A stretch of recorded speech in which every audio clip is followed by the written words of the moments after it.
Hey everyone, Rachel here. So I'm really excited. I wanted to look at Beyonce's Vedic birth chart with you all. She actually finally released her birth time about like in mid-April. And I think a lot of people got really excited and probably did deeper dives into her chart. But I just wanted to do kind of a quick glance with you all. I know Beyonce is touring right now, and I'm seeing Instagram stories of everyone, of some people that are, at her concerts having just a great time. So I thought it'd be really cool to look at her Vedic birth chart with you all now that we finally have her birth time and kind of just unpack it because it's actually a really interesting chart. All right. So when we look at birth charts, the first thing we want to look at is the ascendant or the rising sign, the moon, which is the most important in Vedic astrology. It is, we use the lunar calendar, unlike Western astrology, which uses really just focuses on the sun. And we also want to look at her sun, which is her ego and her soul's essence. Those are the first three things we can look at straight off the bat that tells you so much about the person and if they're going to have a tough life or not. So, this is the first house. We're using a North Indian chart. So, her first house is in Aries. So, she is an Aries rising. It is in the nakshatra Ashwini. So right off the bat, right, she is a powerful, she's here to understand her sense of self. Ashwini is ruled by Ketu, so, it is a detachment planet that wants to be liberated. So she's not afraid to go into the depths of things. She's not afraid to be courageous. She is courageous. And, there's a really strong sense of self in this life. Um, Secondly, her moon. Her moon is right here. I'm circling it with my mouse in the eighth house. It's not conjunct with any main planets. Neptune and Uranus are outer planets.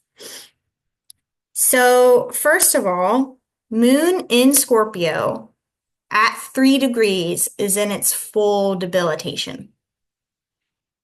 Her moon is fully debilitated at 3 degrees. It's also in the eighth house, which is the toughest house in Vedic astrology. It is the house of death and rebirth, personal transformation, the occult sciences. It can be inheritance money, but it's also the house of disgrace, scandals, betrayal, and isolation. Okay, this is a really tough placement right off the bat. You can also feel really isolated with this placement and alone in life. The moon also represents your mother. So right away, there's something going on with her mom. I mean, I've been taught to have three pieces of evidence before we make a claim. So let's just wait on that, and I will show you a couple more pieces of evidence on that. But right away, there's something deep happening. Scorpio is the sign of my favorite teacher calls Scorpio the internal boil when like fire meets water. I mean, it makes you transform. It's a tough sign. It's going to mean that there's going to be a lot of transformations in your life, period.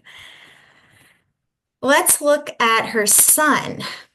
Her sun is in the fifth house in Leo. Okay, that's great. That is great for the sun.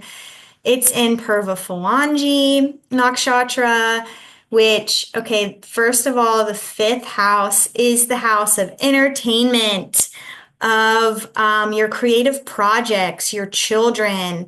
This is the house of sportsmen, of showmen, of, you know, actors, actresses, film stars, performance artists. Um, it can also be, on a lower scale, just creative projects in general, education, teaching, publishing books, novels. But we already know Beyonce is an extremely successful entertainer, right? So, hello, that is where this is coming in because when I first look at her chart, I'm not seeing like, oh my God, she's a singer. And so I'll show you how we're going to find that and how we're going to see the successes that she has. So right away, the sun is a really great placement. It's aspecting the 11th house of popularity and how you're seen by the public, which is also in Aquarius, which, so first of all, being in Aries means that all of these signs are in their natural houses, which I always find really cool. Aquarius is the 11th house. It's the collective, it's your friends, it's your popularity, it's wanting to serve others, being innovative, unconventional. It's also your gains from your career and fulfilling your desires. And so when the sun is aspecting or in the 11th house, that person gets a lot of attention and is really popular by the masses or by some sort of social group.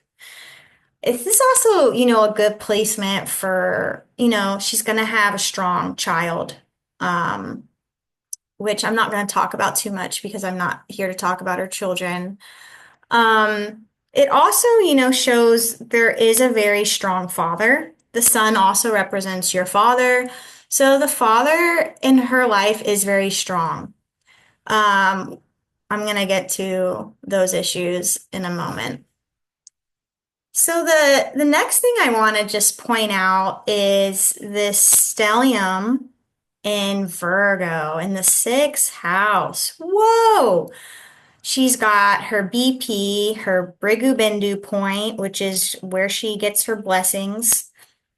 Which is not a planet. Her Mercury is here in Virgo, so that's a great placement. Mercury in Virgo, in its own sign, in the sixth house, what it naturally, is in. That's great. What an analytical mind, what a hard worker.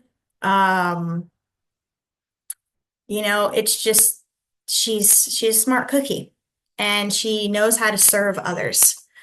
So the sixth house represents it's a suffering house. There's three suffering houses, the sixth, the eighth, and the 12th, Dashtana houses.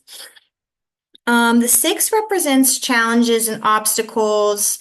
It's more about enemies and competitors that you're aware of. The 12th house is going to be hidden enemies, sometimes like robbers and thieves, or just people that you didn't know were your enemies.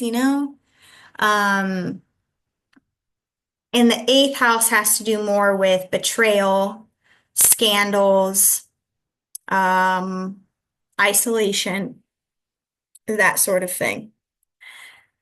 So going back to the sixth house, she also has Saturn and Jupiter, which are very tight, 3 degrees.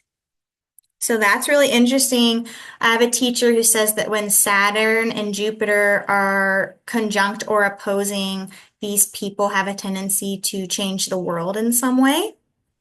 It also kind of brings some sort of, you know, planetary war between the two very strong planets. She also has Venus in Chitra. Okay, so she is extremely creative. She can make something from scratch, okay? We know that about her. That is fully debilitated. Venus at 27 degrees of Virgo is in its full, even to the degree of debilitation. Just to point out, she has 3 planets that are debilitated. She has Moon to the degree debilitated in Scorpio. Now I'm showing you she has Venus to the degree in Virgo, but also, and I haven't gotten to this house yet, but she has Mars debilitated in Cancer with Rahu, making that just even more intense in her 4th house. which I'll get to in a moment. So it's just like right off the bat, this is like a tough chart. This is not probably what you're expecting from someone like Beyonce, who everyone kind of aspires to have the life of. This is a chart of hardship and transformation and overcoming obstacles. This is a chart of someone extremely strong and extremely fierce who has dealt with a lot of suffering. Okay. I can already see that in this chart. But alas, I will go back to the sixth house. She also, I know you can't really see it, right under Venus, there is Pluto. Pluto represents control, transformation. When it is like this tight with Venus, conjunct only 2 degrees apart, it shows someone who can have betrayals or a very controlling partner or like relationship issues. So I find this really interesting. And then, when we look at aspects right off the bat, all of these houses are directly opposing and aspecting the 12th house of hidden enemies. So there is definitely and she has Mercury in Virgo, Jupiter rules Pisces, the 12th, which is in the 6th house. So there is a connection here between both houses, showing you that there is something really intense going on to overcoming her competitors and her enemies. Period. Yeah. So let's look at her spouse house, okay? We all have heard a lot of stories about Jay-Z, but Beyonce kind of took control of the narrative of their relationship and changed her career with the album Lemonade when that came out. She started managing herself, writing her own music, and it was beyond a hit, that album. But it was primarily focused on Jay-Z, his cheating, and what she's had to overcome to stay with him. And so when the 7th house ruler is in one of the suffering houses, it's in the 6th house. Venus rules Libra. Venus is in the 6th house. So you're seeing that there are early obstacles and early challenges in the relationship. It doesn't always mean divorce or separation, but it can for some people. But the 6th house is a little easier than, say, like the 8th house, if the ruler was in the 8th house, because this is more earlier conflict and the spouse tends to get better over time if you can stick with it. So that's number one, right? Piece of evidence that there's troubles in the marriage. Number two would be that Venus conjunct with Pluto, like I was saying. Number three, because I have my favorite teacher says we need evidence of 3 to make a rule or a statement. Venus is completely debilitated in Virgo. That is 3. I would say, that I know. Then we have Mars, 1, 2, 3, 4, fully aspecting and hitting the spouse house as well with its aspect. I would say that's 4 pieces of evidence. Mars is adding some troubles here with that aspect.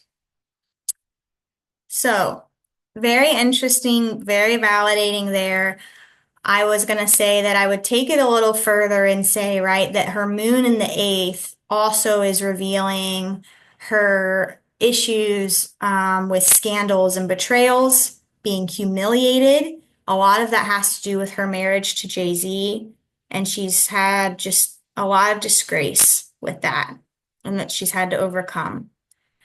I will point out that her moon is in Vishaka Nakshatra, which is a very, very powerful nakshatra of achieving your goals and doing whatever it takes to kind of climb the ladder and succeed. I mean, these people are so powerful, Vishaka. So, where is her singing coming in? Where is this voice? Where is this career? We kind of talked about the sun, but the career house is represented by the 10th house, and we're not seeing anything popping out right away for a powerful career. I mean, Ketu there shows that it's something that she's already achieved in a past life. Okay, so it's not like her main focus this life, but it comes naturally for her. Okay. She's comfortable there. That's what Ketu reveals in the house that it's in.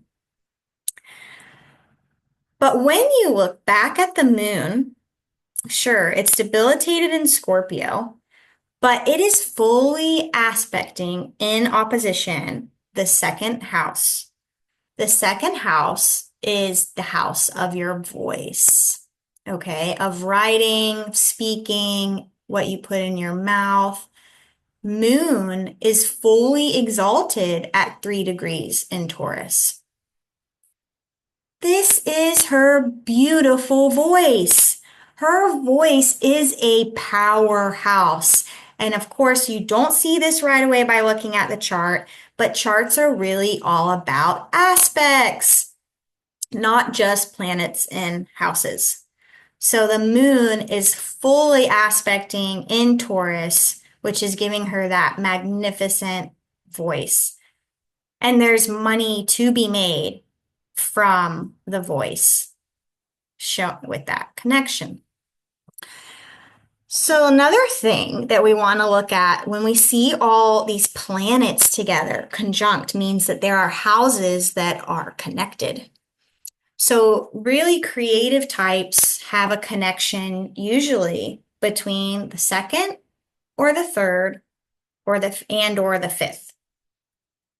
Her second house is in Taurus, ruled by Venus, which is in the 6th house. Her third house is in Gemini, which is ruled by Mercury, which is also in the 6th house. Her sun is in its own sign in Leo, so this is not included. But right away, you're seeing a connection between the second and the third house. Mercury and Venus are conjunct. And the third house is also your self-expression, sharing your talents with the world, and is very connected to the arts, music, drama, performing, writing, publishing. So right here is the connection between writing, publishing, and using her voice and getting attention with it and sharing her voice with the world. There you go. Amazing voice. Amazing singer. And she's become an amazing songwriter since she started writing her own songs. The other connection I'm seeing is that Saturn rules Aquarius. It's in the 6th. Venus rules the second house, which is in the 6th as well. So Saturn and Venus are also conjunct. And when the second house and the 11th house are connected, it shows someone who's going to be really wealthy in this life. I think it's safe to say that Beyonce is very wealthy this life. So that's really great for her. The other thing I want to talk about, right, is this 4th house and the mother. So Rahu and Mars in the 4th house in Cancer, debilitated.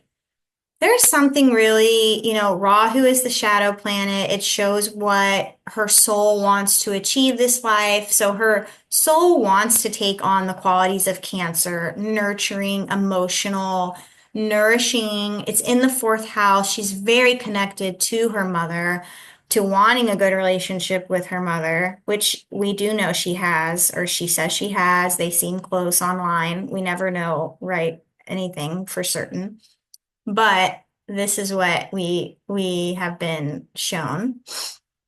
But Rahu and Mars conjunct is always intense. Plus, it's debilitated. So there's something going on at home in her family, especially with her mom. We know that the moon is in its full debilitation, and the moon represents the mom.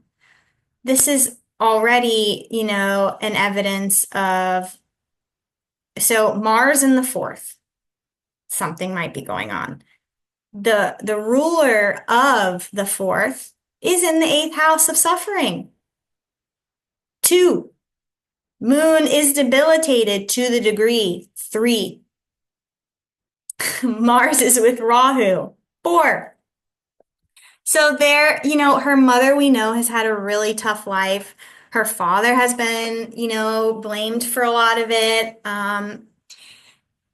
We know that she's just had to overcome a lot as well. And so this is all in her chart really clearly. Mars and Rahu shows someone who's got some sort of karmic relationship with anger. It's debilitated. It's not debilitated to the degree. Mars is fully debilitated at 28 degrees of Cancer. So, but this is tight, guys. 7 degrees and 8 degrees. This is really tight. I also want to point out about her moon. She has heavy hitters hitting her moon by aspect. She has Mars, no, I'm sorry. She has Rahu aspecting her moon. 1, 2, 3, 4, 5. Rahu aspects 5 and 9 from itself. And Saturn, who aspects 3, 7, and 10 from itself. 1, 2, 3. 3 big malefics are hitting her moon, adding to her emotional not well-being. And maybe it's affecting her mother as well. So when we look at the father, the thing I would say that we can see a little bit of is that, the father is represented by the ninth house. So he's in Sagittarius, and he's ruled by Jupiter, and Jupiter is in the sixth. So the father, the sixth house represents obstacles and challenges. So there's something going on with the father about having a hard life, or he's creating obstacles and challenges for Beyonce. I know that has a complicated relationship with him, but he's also very influential, regardless, right? So, I mean, we're just looking at this chart and we're already seeing so many things. The other really big telling thing I have to include in this is she has a Kala Sarpa yoga. Kala Sarpa yogas are when all the planets are on one side of Rahu and Ketu, the karmic nodes. She doesn't have any planets on this side of her chart. They're all on this side, on one half. This means her life is extremely karmic and fated. It's almost like she doesn't have control of some of the life events that happen to her. People with this have extreme ups and downs or feel just like their life was already written. I would say that I think Beyonce has a very fated life. It's very public.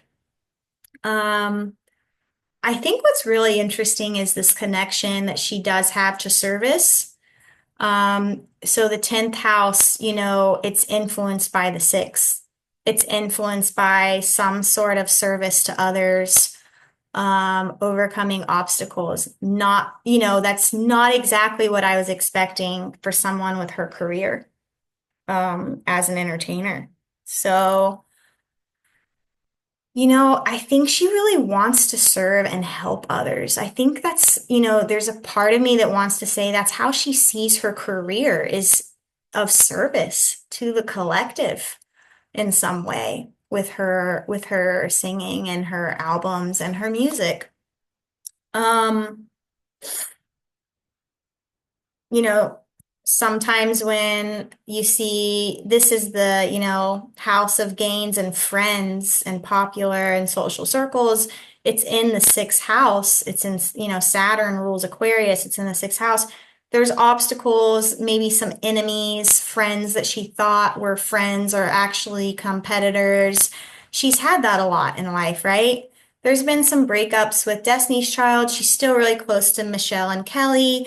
but I'm sure there was some drama there. There was the fourth girl at one time. And I know that there's just been a lot of issues with competitors in her life. So, I didn't really get into her Rahu Ketu placements, but just, glancing over this for you guys, her Rahu is in Cancer, ruled by the moon. So there's a karmic relationship with the eighth house because the moon is in the eighth house. So there's just a lot going on with this eighth house energy. The eighth house ruler is in the fourth. So, yeah, there is an exchange. There is a Parivartana, exchange of signs, which is really interesting. Mars rules Scorpio, Moon rules Cancer. So that there's an exchange there, which is really interesting and probably helping those two houses out a lot that are both debilitated. Some would say, that cancels out the debilitation. I can tell you, we know what we know about Beyonce, it did not cancel. I mean, she has had a lot of issues with humiliation and disgrace and just secrets and scandals. And there's just a lot going on with her mom. So, then her K2 is in Capricorn. I do want to just say that her career, Capricorn really is, I think, totally spot on. Capricorn is ruled by Saturn. It's the hard-working sign. This lady has been working since she was a child. She's been working her ass off. She's really responsible. She has this sense of duty to the public. I really, her career is very Capricorn to me. And, it has had struggles. There is something going on with service here again, but it shows that she has a karmic relationship to the sixth and the eighth house, which are both houses of suffering. So, very interesting. Definitely not the chart that you would expect from someone who is just so beloved, popular, and successful.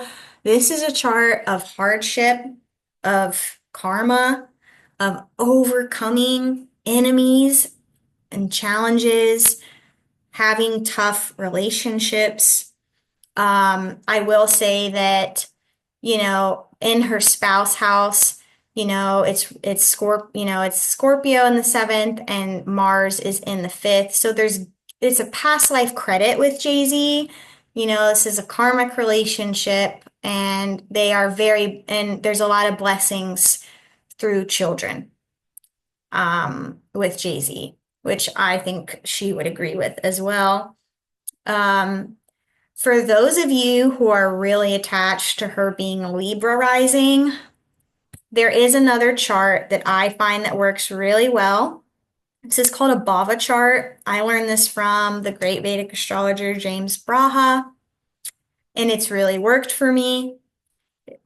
We look at this chart when the ascendant is either at five, or so in Vedic astrology, each sign spans 30 degrees. So when an ascendant is at 5 degrees or lower, or 25 degrees or higher to 30, we want to make sure that we are aligning the calculations correctly because those ascendants are very low or very high. When you look at the Baha, the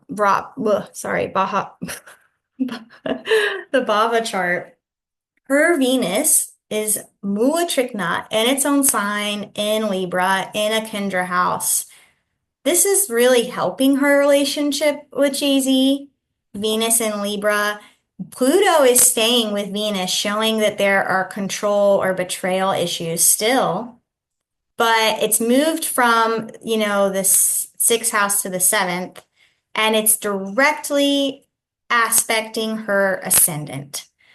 And, this is a great yoga to have Venus in its own sign in one of the Kendra houses, which are 1, 4, 7, and 10.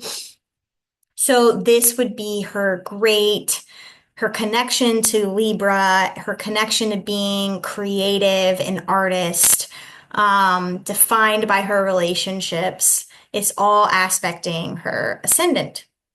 So I think, all of this really works. Um, I think all this is just so cool. I'm going to stop here. I could go on and on. Thank you for listening and let me know what you think in the comments.